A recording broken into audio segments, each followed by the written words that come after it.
الحمد لله رب العالمين والصلاة والسلام على سيد الأنبياء والمرسلين أما بعد فأعوذ بالله من الشيطان الرجيم بسم الله الرحمن الرحيم۔ آج کا جو ہمارا موضوع ہے یہ ہے اللہ کے خوف سے رونے کا بیان، کہ وہ آنکھ ہے جس کو اللہ کے خوف سے رونا نصیب ہو جائے بہت ہی خوش نصیب آنکھ ہوتی ہے۔ اللہ پاک نے قرآن پاک میں فرمایا أَفَمِنْ هَٰذَا الْحَدِيثِ تَعْجَبُونَ وَتَضْحَكُونَ وَلَا تَبْكُونَ، بس کیا تم اس کلام سے تعجب کرتے ہو اور تم ہنستے زیادہ ہو روتے کم ہو؟ یا فرمایا تم ہنستے ہو روتے نہیں ہو؟ کہ قرآن کی تلاوت بھی کر رہا ہو اور اس کو قرآن پڑھتے ہوئے، اگر اللہ کا کلام پڑھتے ہوئے اور آیات قرآن پڑھتے ہوئے اگر اس کو رونا نہیں آتا، یعنی کو آنسو نہیں بہا سکتا، دو باتیں ہیں، یا تو اس کو قرآن پڑھتے ہوئے اس کی سمجھ نہیں آ رہی، وہ اس کا مطلب مفہوم جانتا نہیں، وہ سمجھ نہیں آ رہی، یا پھر دوسری بات یہ ہے کہ دل اتنا سخت ہو چکا ہے کہ رونے کی طرف بندہ مائل نہیں ہو سکتا، دل مائل نہیں ہوتا۔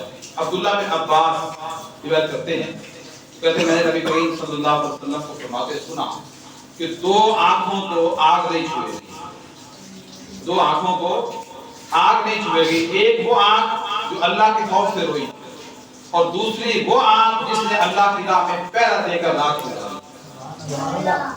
ایک وہ آنکھ جو اللہ کے خوف سے روتی آنسو بہا، اور ایک وہ آنکھ ہے جو ساری رات اللہ کے لیے دنیا داری کرے، جس طرح آج کل ہم ماہ رمضان میں ساری رات جاگ رہے ہیں فضول نہیں۔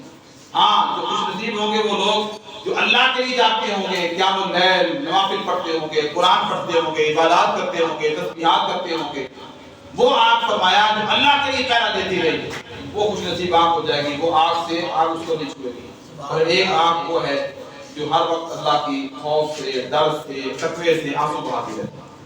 معاویہ بن حیدہ کا خیال ہے رسول اللہ صلی اللہ علیہ وسلم نے فرمایا تین افراد کی آنکھیں دوزخ نہیں دیکھیں گی۔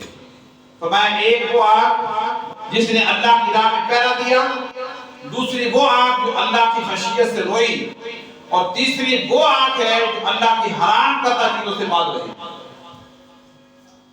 اللہ کی حرام کردہ چیزوں سے باز رہی۔ تیسری آنکھ یہاں پہ یہ آ گئی۔ پھر آگے فرمایا مالک سے فرمایا نبی کریم صلی اللہ علیہ وسلم نے فرمایا اللہ فرمائے گا دوزخ سے ہر ایسے شخص کو نکال دو جس نے ایک دن بھی مجھے یاد کیا یا میرے خوف سے کہیں بھی مجھ سے ڈرا۔ اور ابو ہریرہ روایت کرتے ہیں حضور فرماتے ہیں کہ اللہ کے خوف سے رونے والا انسان دوزخ میں داخل نہیں ہوگا جب تک دودھ تھن میں واپس نہ چلا جائے، اور اللہ کی راہ میں پہنچنے والی گرد و غبار اور جہنم کا دھواں کبھی جمع نہیں ہو سکتا۔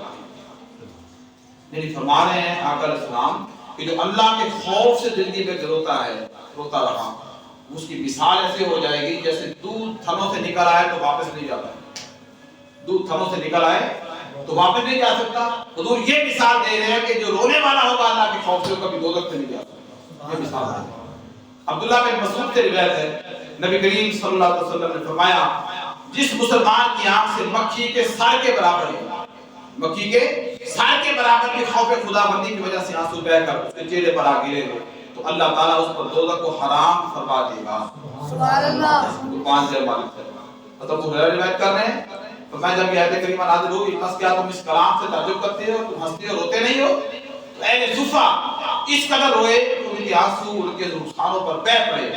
جب آقا علیہ السلام کے رونے کی آواز سنی تو آپ بھی ان کے ساتھ رونے لگے، اور آپ کے رونے کی وجہ سے وہ کہتے ہیں ہم بھی رونے لگے، صحابہ کرام کہتے ہیں۔ پھر نبی کریم صلی اللہ علیہ وسلم نے ارشاد فرمایا جو شخص اللہ کے خوف سے رویا وہ دوزخ میں داخل نہیں ہوگا، اور نہ گناہ پر اصرار کرنے والا جنت میں داخل ہوگا۔ اگر تم لوگ گناہ نہ کرو تو اللہ تعالیٰ ایسے لوگ لے آئے گا جو گناہ کریں گے، اللہ سے معافی مانگیں گے، اللہ میں بخش دے گا۔ یعنی گناہگار جو گناہ کرنے والے ہیں وہ بھی اللہ کو پسند ہے، مگر وہ کون سے جو توبہ کرنے والے ہیں، جو معافی بھی مانگنے والے ہوں، گناہ کر بیٹھے فوراً اللہ کی بارگاہ میں سر جھکا لے، سب جھکا لے، فوراً ندامت والے نادم ہو جائیں، شرمندے ہو جائیں، معافی مانگ لے، اللہ کو بڑے پسند کرتے ہیں۔ حضرت مطرف اپنے باپ سے روایت کرتے ہیں کہتے ہیں بارگاہ نبوی میں حاضر ہوا، آپ نماز صلی اللہ علیہ وسلم آپ نماز ادا فرما رہے اور آپ کے سینہ اقدس اور اندرون جسد میں رونے کی وجہ سے ایسا جوش اور ابال محسوس ہوتا تھا جیسے ہنڈیا یا دیگ جوش کر رہی ہے چولہے کو اوپر رکھی ہے. آقا علیہ السلام کے رونے کا حال ہوا. ثابت بن قیس فرماتے ہیں نبی کریم صلی اللہ علیہ وسلم کی دعوات مبارکہ میں سے ایک دعا مبارک یہ بھی تھی، اے اللہ مجھے ایسی دو آنکھیں عطا فرما جو زور سے برسنے والی ہوں اور آنسوؤں کے ساتھ روئیں، تیرے عذاب و عطاب سے خوف زدہ ہوں، اس سے قبل کہ آنسو خون بن جائیں اور داڑے انگارے یعنی عذاب نار میں مبتلا ہونے سے قبل اس عذاب کا ڈر اور خوف دل میں پیدا ہو جائے، تاکہ آنکھیں آنسوؤں کے ذریعے اس آگ کو بجھا لیں، اس کا ملاحظہ کرنے سے پہلے ہی اس کے بچاؤ کی تدبیر ہو جائے. اب یہ جو رونا نصیب ہوتا ہے یہ بھی اللہ کی خاص کر نوازی ہو کرتی ہے. ہر کسی کو رونا نصیب نہیں ہوتا، ہر کسی کو آنسو بہانے اللہ کے لیے نصیب نہیں ہوتے. ورنہ تو ویسے تو ہمارا کوئی مر جائے تو ہم کتنا رو لیتے ہیں، کوئی غم آ جائے تو بندہ پریشان آنسو آ جاتے ہیں. اللہ کے لیے رونا، اللہ کے لیے آنسو بہانا، یہ اس کی محبت میں، یہ اس کے ڈر سے، خوف سے فرمایا. زید بن ارقم نے کیا، ایک آدمی نے کہا یا رسول اللہ میں دوزخ سے کیسے بچ سکتا ہوں؟ آپ نے فرمایا اپنی آنکھوں کے آنسوؤں کے ذریعے. جو آنکھ اللہ کے خوف سے رو پڑے اسے کبھی دوزخ کی آگ نہیں چھوڑتی. حضرت ابو ہریرہ نے بیان فرمایا رسول اللہ صلی اللہ علیہ وسلم نے فرمایا اس آنکھ کے علاوہ ہر آنکھ قیامت کے دن رو رہی ہوگی جو اللہ کی حرام کردہ چیزوں کو دیکھنے سے جھکی رہی، اور ہر وہ آنکھ جو اللہ کی راہ میں بیدار رہی رات کو اللہ کے لیے، اور تیسری وہ آنکھ جس سے اللہ کے خوف کی وجہ سے مکھی کے سر کے برابر آنسو بہہ رہے. اب یہاں پہ یہ جو بات آ رہی ہے نا حرام کردہ چیزوں کو آنکھوں سے دیکھنے سے باز رہی، وہ کون سی حرام کردہ چیزیں؟ کسی کی جوان بہن بیٹی جا رہی ہو اس کو تکنا یہ حرام ہے، اس کو دیکھنا. کسی کی بیٹی کو جوان چھوٹی بچی تو بچی ہے نا، کسی جوان کو دیکھنا یہ حرام ہے. کسی اور غیر عورت کو ایک ہوتی نگاہ دھوکے سے پڑ جانا، نگاہ پڑی فوراً نظر بدل لی وہ معاف ہے. لیکن ایک نگاہ ہے وہ ہے کہ وہ نگاہ ہٹے نہ، سر سے لے کے پاؤں تک بلکہ پیچھے تک گھر تک چھوڑ کے آنا ہے، یہ کیا ہے؟ یہ حرام ہے. اسی طرح پھر ٹی وی پہ فلم دیکھنی، ڈرامہ دیکھنا، کنجریوں کو ناچتے دیکھنا، یہ سارا کچھ آج ٹی وی پہ ماہ رمضان میں بھی ڈرامے ہو رہے ہیں، تماشا لگا ہوا ہے، یہ سب کچھ کیا ہے؟ یہ حرام ہے.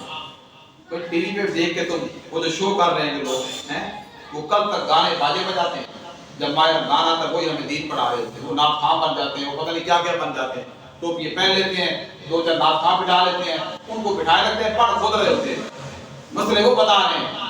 اب کیا زمانہ آ گیا کہ یہ لوگ ہمیں دین سکھائیں گے، یہ عالم ہو جائے گا. تو ٹی وی کو دیکھنا اس انداز سے کہ جو حرام چیزیں چل رہی ہیں وہ کیا ہے؟ وہ حرام ہے. آپ سمجھ رہے میری بات؟ یہ حرام کا درجہ سے منع کیا گیا ہے. تو پھر اگر اقوال ہیں فاروق اعظم رضی اللہ تعالیٰ اس آیت کی تلاوت فرماتے قرآن کی تو آپ کی ہچکی بن جاتی اور کئی دن آپ گھر میں پڑے رہتے، آپ کی خبر لی جاتی، لوگ آپ کو مریض گمان کر سمجھتے، گمان کرتے اور آپ کی خبر لینے آتے. حالانکہ آپ بیمار نہیں ہوتے تھے، فقط قرآن پڑھتے تو آپ کی ہچکی بن جاتی اور بیمار ہو جاتے. عمر بن خطاب نے ایک آدمی کو نماز میں گردن کو ضرورت سے زیادہ جھکائے ہوئے دیکھا، یہ نماز پڑھ رہا تھا اور سر جھکایا ہوا تھا. فرمایا اے گردن جھکانے والے اپنی گردن اٹھاؤ. خشوع جو ہے نا، خشوع اللہ کا ڈر گردنوں میں نہیں ہے بلکہ دلوں میں رکھا ہوا ہے کہ اللہ کی بارگاہ میں دل جھکاؤ. دل جھک جائے گا تو سارا جسم جھک جائے گا. اگر دل سے نہیں جھکے ہو تو یہ سر جھکانا اور گردن جھکانا اور ویسے جھکے نظر آنا، جیسے سڑکوں پہ کھڑے کھڑے توبہ توبہ توبہ کان پکڑ لیتے ہیں وہاں کھڑے کھڑے استغفر اللہ. یہ کیا ہے؟ یہ توبہ کے ساتھ مذاق ہو جاتا ہے. علی ابن ابی طالب رضی اللہ عنہ رات بھر نماز ادا فرماتے ساری رات اور تو تھوڑا سستاتے، اپنی داڑھی مبارک کو پکڑ لیتے اور بیمار شخص کی طرح لوٹ پوٹ ہوتے اور انتہائی غمگین آدمی کی طرح روتے حتیٰ کہ صبح ہو جاتی. اتنی بڑی بڑی شخصیات کا یہ عالم تھا، اللہ کی بارگاہ میں راتیں اور دن گزارتے. ہمارا حال کیا ہے؟ ہمارے پہلے تو کچھ بھی نہیں، کوئی حال نہیں ہمارا.